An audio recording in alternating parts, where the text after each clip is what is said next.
What's up, everybody? It's your girl Ashley White here, aka Ash the Realtor, bringing you another real estate content video for your viewing pleasures. And in today's video, we're going to be discussing home loan financing. Now, whether or not you are a prospective buyer curious about the process behind obtaining a home loan, or you're currently a homeowner that might want to consider refinancing somewhere along the lines, this video is for you.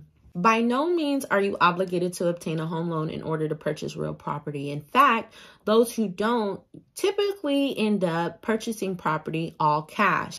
And it's literally just that, all cash. But if you happen to be someone that doesn't have hundreds of thousands of dollars, upwards to millions of dollars to purchase real property, applying for a home loan would most likely be ideal for you. Not to worry, there are numerous financing instruments available for buyers from all types of walks of life. No matter if you have good credit, bad credit, decent credit, a lot of money saved up, a little money saved up, I guarantee you there is something out there for you.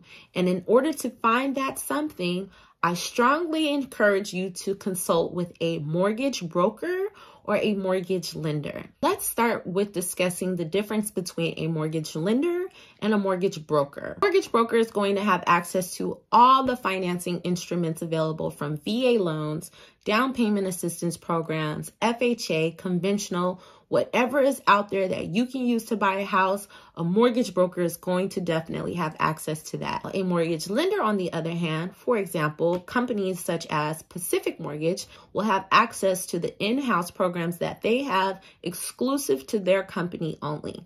So, with that said, I strongly encourage you to consult with a mortgage broker so you can have a broader sense of what all you qualify for over a mortgage lender, unless that is something you would prefer.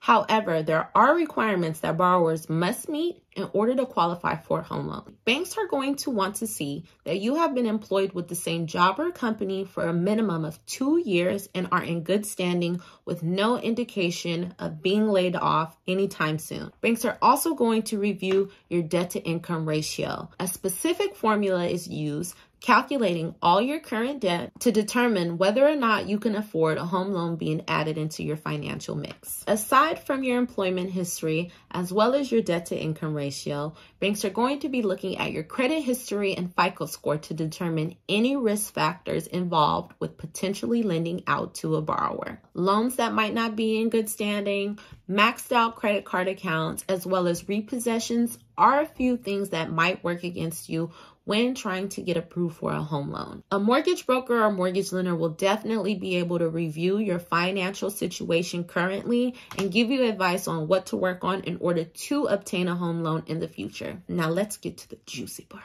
There's been a lot of controversy behind the current interest rate, which is about 7%, which is a historic high for the U.S. in general. However, there are options to make buying a home affordable and possible. Let's talk about what is an interest rate.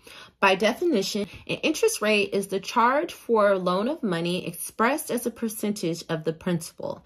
And in layman's terms, it basically means the fee you must pay in order to borrow money from the bank. So that means if you want to borrow a loan for about $500,000, it's going to cost you $35,000 to do so.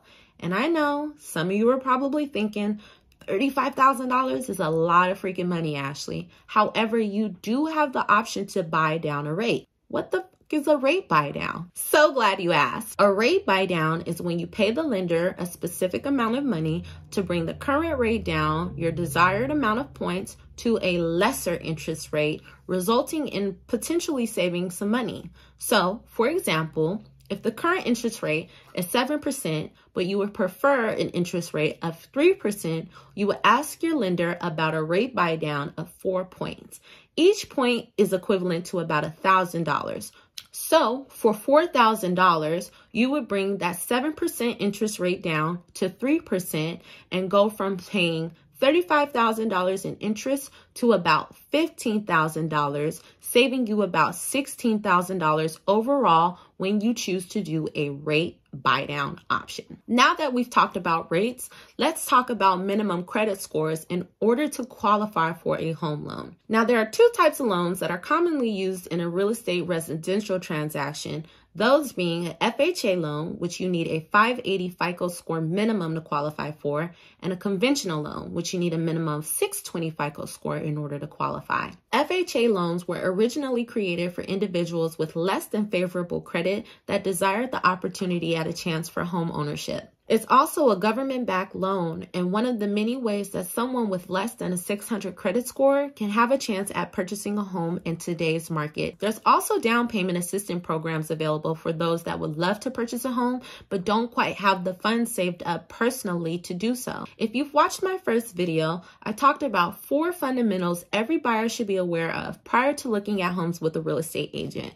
And one of the key fundamentals was having 10% of the purchase price already saved that will cover your down payment on your loan, closing costs, as well as the associated fees for the real estate transaction. The CalHEFA program not only provides down payment assistance covering up to 10% of the purchase price, but it also is 0% interest for the first 5 years on the loan. In order to qualify for the CalHEFA program, you'll need a minimum 640 FICO score for an FHA loan and a 680 minimum FICO score to qualify for conventional. Let's talk about refinancing home loans. Now, the purpose individuals refinance their homes typically for 2 reasons. 1, to have a better rate, or 2, pull cash from the equity that they've built over the years of owning their home. Be advised, the same process involved with purchasing a home minus the inspections are also involved with refinancing your home. Another thing homeowners have the ability to do aside from refinancing their home is applying for a home equity line of credit, also known as a HELOC. Some of the awesome benefits that come with having a home equity line of credit on your home is the ability to cover medical expenses, make small investments, even cover your mortgage payment in the event of job loss. However, be advised, when you apply for a home equity line of credit, the bank is going to want to know what you intend on using that money for. So spend wisely. And by no means are you obligated to use the same company that you purchased your home through. In fact, you can reach out to any mortgage broker or any mortgage lender in order to conduct a refinance on your home. So we've talked about FHA loans, we've talked about conventional loans, we've talked about the CalHEFA program, and that's just a few of the available loans and programs that are out there for buyers of all walks of life. If you happen to be a veteran or a veteran spouse, you can qualify for a veteran's loan, which is awesome because you will have to pay no money down out of pocket. However, it does typically result in higher mortgage payments as opposed to using your conventional or FHA loans. Nonetheless, there is something out there for everybody, and the only way to know what's going to be best for you is to start by meeting with a mortgage broker and going over your financial abilities to determine what you can qualify for and what you can afford. Now, this is just a piece of information regarding the financial instruments that are available to make home ownership goals a reality for those that are looking to purchase their residential property soon. There's also abundance of construction loans, rehabilitation loans, as well as commercial loans for those that are interested in getting into real estate, but for a different aspect in different industries. Nonetheless, in order to find out what is available to you, you have to start by connecting with a mortgage broker or a mortgage lender. And if you don't know one, I do. So I hope this video was informative. I hope I was able to drop some gems for you all. I hope I was able to inspire somebody to want to speak with a mortgage broker soon. In fact, I'm leaving my linktree info in the bio. Click on the link, click on consultation. Click on real estate consultation. I'm not going to spend 30 minutes talking to you about purchasing a home. Hopefully this video will do the talking for you so I don't have to. Call me. Let me know what it is you want to do. Let me know your time frame, and I'll be more than happy to help make this a reality for you. Okay? So stay tuned for my next video, guys. I thank you for keeping up with the Kardashian. That sound like I ain't got no lotion. I appreciate you all hanging in there for me, listening to your girl rant. I look a little rough today. I'm breaking out on my face, as you can see, but I'm still here and I'm still giving y'all content, and I'm going to keep giving you content until I ain't got no more content to give. And only God knows when that'll be. So with all that said, I appreciate you guys tuning in, and see you next week for another video. Peace.